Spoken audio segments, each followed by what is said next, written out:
real worry is how politics and clinical medicine are getting completely intertwined here. The JCVI have been under huge political pressure, and I take my hat off to them. They have stuck to their academic integrity, and they have concluded, as they clearly did back in July, and as the Royal College of Paediatrics has also said, that the benefit to children is just not there because the risk of rare but serious side effects is greater than or in balance with the risks from COVID. So then it's being turned yet again. The government have built themselves up for a fall here because they rushed out to get it all ready on the assumption that JCVI would say yes, but they haven't. So what are they to do now? So they've then passed it to the chief medical officers.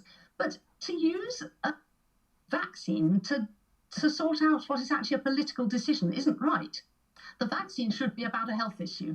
And so if they're saying it's to prevent disruption to schools, education, mental health, well, there's a political answer to that, which is stop isolating children. It isn't COVID that caused the disruption in schools, not COVID itself, it was the response. So if you say you test healthy children twice a week, which, that's arguably we should be testing only children with symptoms.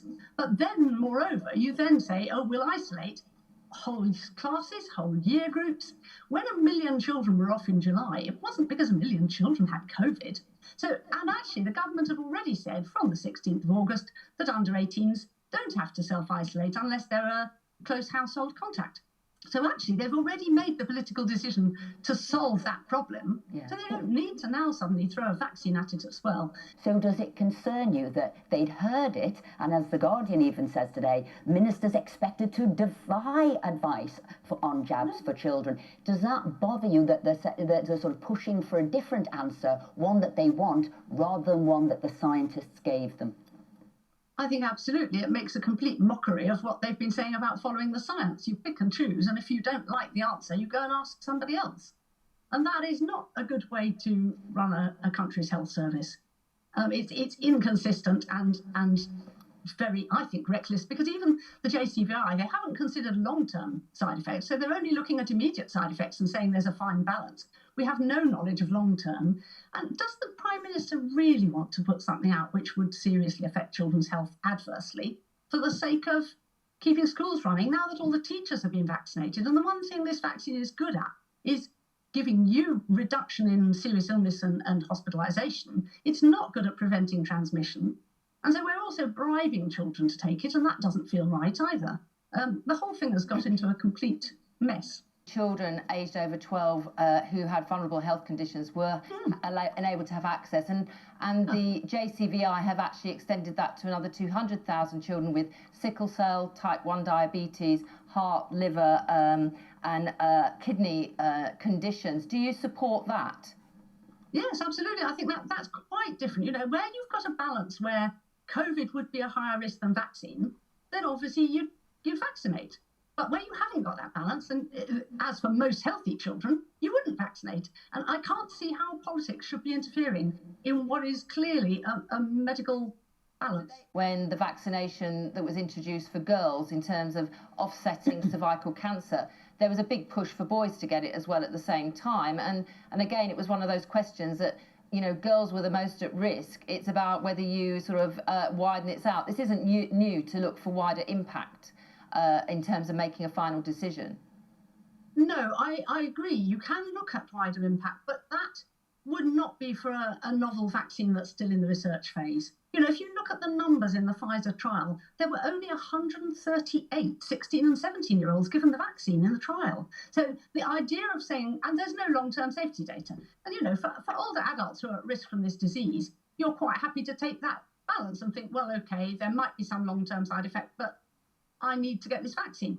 But for youngsters, they don't. And the other thing that nobody's considering is prior immunity. More than half of these kids have already had it. Some countries have said they wouldn't vaccinate people who'd already had COVID, such as Israel. And the data is really good that the vaccine efficacy is waning over 6 months, but the people who'd had COVID and not been vaccinated have still got good immunity, lasting probably for years.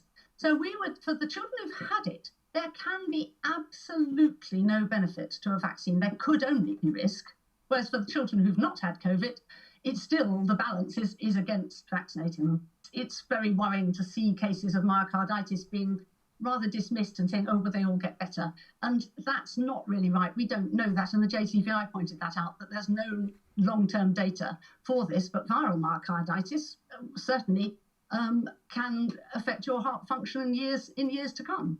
And, you know, we've seen enough cases now coming out. In the younger you are, the greater your risk. And that's the problem. They really, really need to stop and think.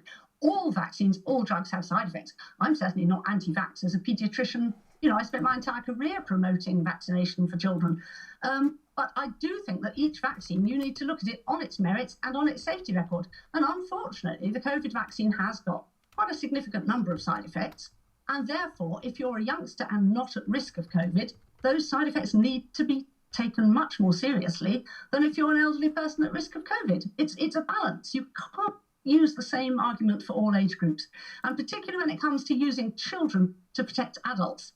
That's not a societal healthy situation. It should be adults protecting children. People talk about flu vaccine, but again, flu vaccine had been around in adults for 10, 15 years before they considered rolling it out to children. So why is there such a hurry? And when Sajid Javid says things like, oh, we must hit the ground running, that doesn't seem to me a sensible, measured decision. Actually, we shouldn't be hitting the ground running. We should be taking time, and parents should be taking time to think.